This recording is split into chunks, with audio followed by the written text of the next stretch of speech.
வா பாலா. அதை இப்ப மேடையில பார்க்க போறோமே சுபிக்ஷா. வாருங்கள் சகோதரர்களே. We have to hope for the best always, but at the same time, one should be prepared for the worst. Here comes a drama which highlights the importance of being prepared during the time of floods. It has become a must to all of us to know much about precautionary measures for keeping our dearest mankind safe for the rushing waters. We have to hope for the best always, but at the same time, one should be prepared for the worst. Hello. Hello.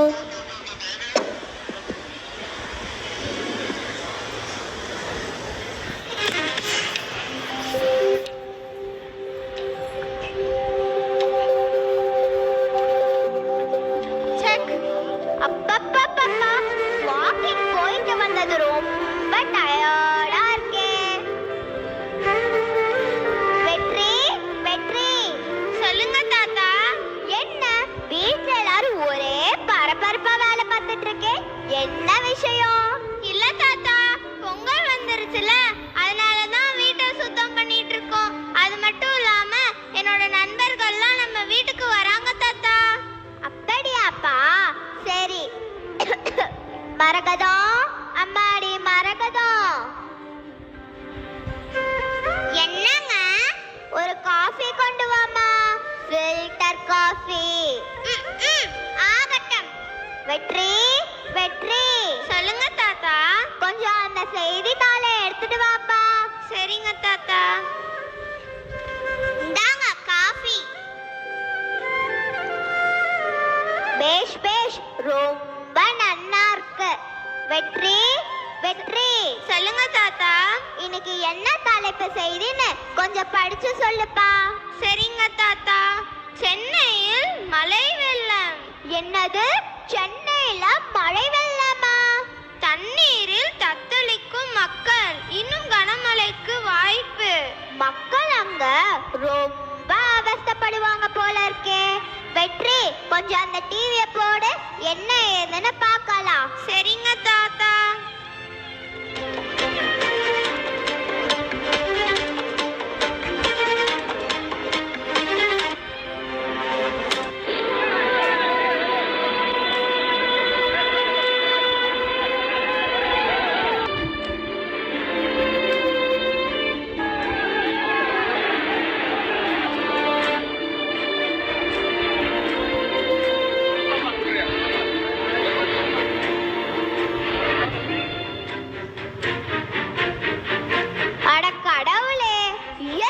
மாறா இவ்வளவு மழை பெஞ்சிடுச்சா? வெற்றி வெற்றி தாத்தா, என்னோட நண்பர்கள்லாம் வந்துட்டாங்க போல இருக்கு. வாங்க வாங்க. தாத்தா, நல்லா இருக்கீங்களா? நான் நல்லா இருக்கேன்ப்பா. நீங்க எல்லாரும் நல்லா இருக்கீங்களா? எங்களை ஆசீர்வாதம் பண்ணுங்க தாத்தா. எல்லாரும் நல்லா இருக்கணும்ப்பா. எந்திரிங்க. சரிப்பா, நீ உன் ஃப்ரெண்ட்ஸோட பேசிக்கிட்டு இரு. இதோ வந்துடுறேன். சரி, வாங்க வாங்க, வந்து உட்காருங்க.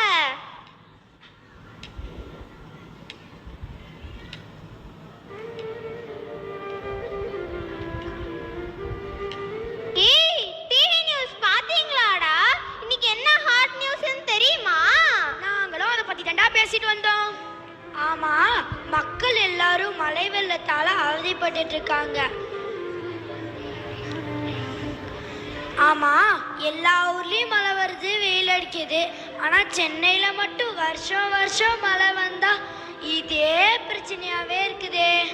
ஆமா ஆமா, கூவத்துல கொண்டு போய் குப்பையை கொட்டினா நம்ம குடியிருக்க இடத்துக்கு தானே தண்ணி வரும். மாஸ்க் போடாம, ஹெல்மெட் போடாம போறவனை பார்த்து ஃபைன் போடுற மாதிரி குப்பையை கண்ட இடத்துல கொட்டுறவனுக்கு ஃபைன் போடணும்டா. ஏய், சும்மா இருங்கடா. எல்லாம் ஃபாரின்ல மட்டும்தான் சாத்தியம், இங்கெல்லாம் ஒர்க் அவுட்டே ஆகாது.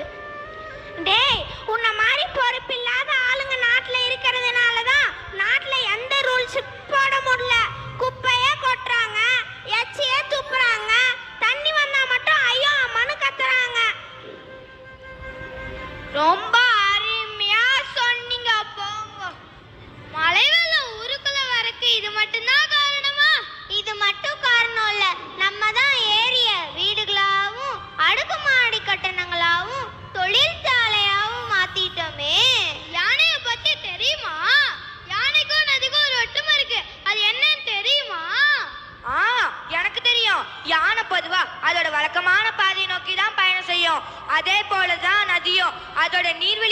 நோக்கி தான் பயணம் செய்யும்.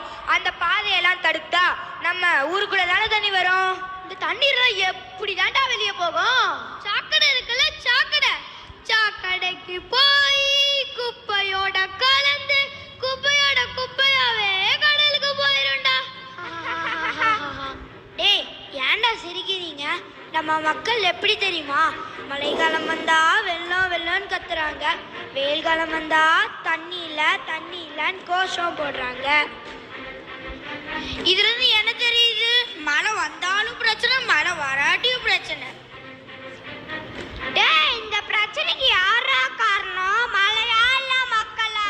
டேய், இந்த பிரச்சனைக்கு நம்ம தாண்டா காரணம். பெரிய பெரிய தொழிற்சாலைகள்லாம் ஒரே இடத்துல இருக்கும்போது, அதாவது பெரிய பெரிய கம்பெனிகள்லாம் ஒரே இடத்துல இருக்கும்போது வேலை தேடி போறவங்க ஒரே இடத்துக்கு வர நேரிடும். அதனால இடப்பிரச்சனை, தண்ணீர் பிரச்சனை, சுற்றுச்சூழல் பாதிப்பு, பற்றாக்குறை என பல பிரச்சனைகள் உருவாகும். அதனால ஏரிக்கெல்லாம் ஏரியாவா மாறும், குளமெல்லாம் குப்பையா மாறும், மரம் இருக்கிற எல்லா இடமும் மயானமாவே மாறிடும்டா. புயல் பாதித்த இடம்லாம் எப்படா இருக்கும்? அது ஏன்டா கேட்குற? ஆடு கழுவுற குழந்தைங்க, மருந்து மாத்திரை இல்லாம தவிக்கிற முதியோர்கள், வீடு வாசல் இல்லாத ஏழைங்க, அதை கூட விடுங்கடா, டாய்லெட் கூட போகிறதுக்கு கஷ்டப்படுறாங்க. இந்த பக்கம் பார்த்தா மரம் சாஞ்சு கிடக்கு, இந்த பக்கம் பார்த்தா எல்லாம் மின்சார கம்பி சரிஞ்சு கிடக்கு. யாருக்கு பவர் இருந்து என்னடா பிரயோஜனம்? இந்த வீட்டுக்கே பவர் இல்லையே, சாப்பிட்ற சாப்பாட்டுக்கு கூட அடுத்தவங்க கிட்ட கையேந்தி நிற்கிற நிலைமை ஆயிடுச்சு. ஆளுக்கு இதை பத்தி பேசிட்டு இருந்தா மட்டும் பத்தாது, தடுக்க என்ன வழின்னு யோசிப்பண்டா. பேர பசங்களா, ஜூஸ் எடுத்துக்கோங்க.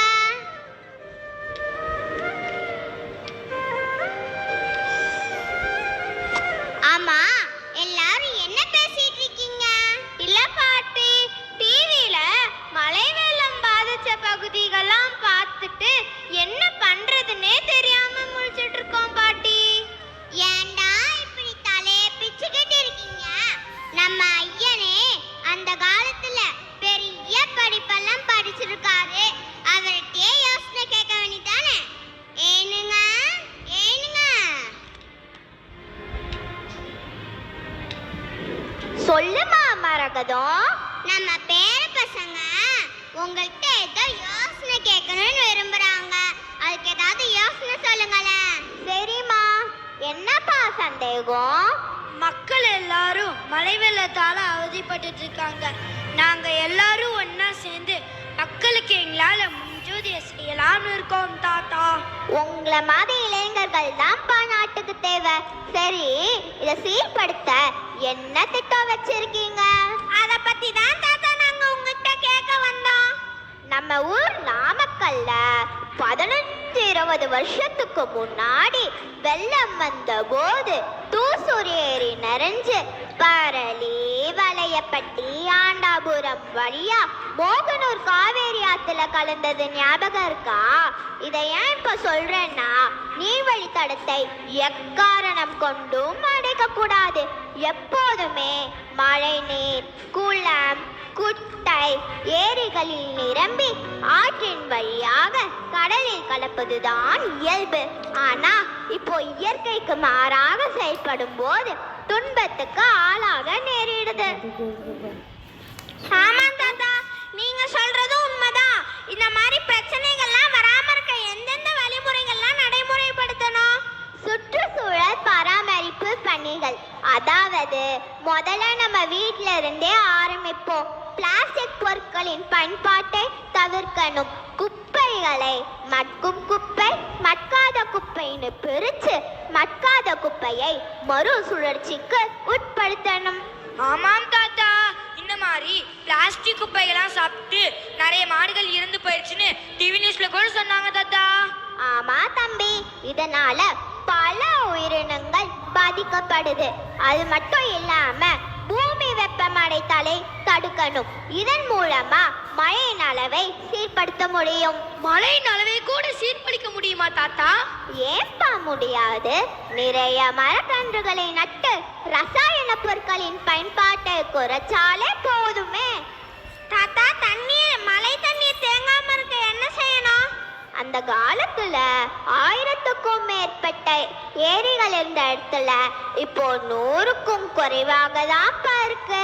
ஆனா மழை என்னமோ அதே அளவுதான்ப்பா பெய்யுது. ஏரிகளின் பரப்பளவு குறைஞ்சதுனால மழை நீர் வெள்ளமா ஊருக்குள்ள வர ஆரம்பிச்சிடுச்சுப்பா. இதை தடுக்கணும்னா ஒவ்வொரு வீட்டிலும் மழைநீர் சேகரிப்புக்கான அமைப்பு கட்டாயமா இருக்கணும். நகர கட்டமைப்பு செய்யும் போதே முறையான நீர்வழி தடங்களை உருவாக்கணும்.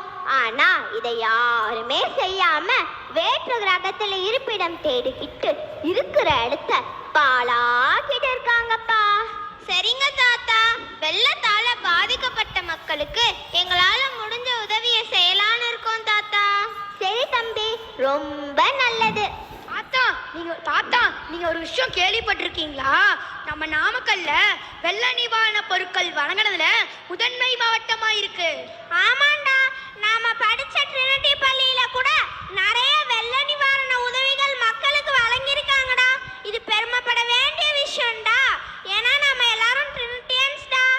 இந்த மாதிரி மக்கள் எல்லாரும் ஒன்னா சேர்ந்து உதவிக்கரம் நீட்டி மனித நேயத்துடனும் பொறுப்புடனும் இருப்பது மனித இனம் உயிர்ப்புடன் இருப்பதை காட்டுது. Avoid pollution, that is the solution. This is my conclusion. Save water, take prevention, be a human. இயற்கை வசிக்கிற இடத்துல நாம ஆக்கிரமித்தா இன்னல் படத்தான் செய்வோம். இயற்கை திரும்ப திரும்ப இதத்தான் சொல்லுகிறது. விழித்திட மானிடா, விவேகமான செயலை இனி செய் என்று நடித்து காட்டிய மாணவர்களுக்கு நன்றி.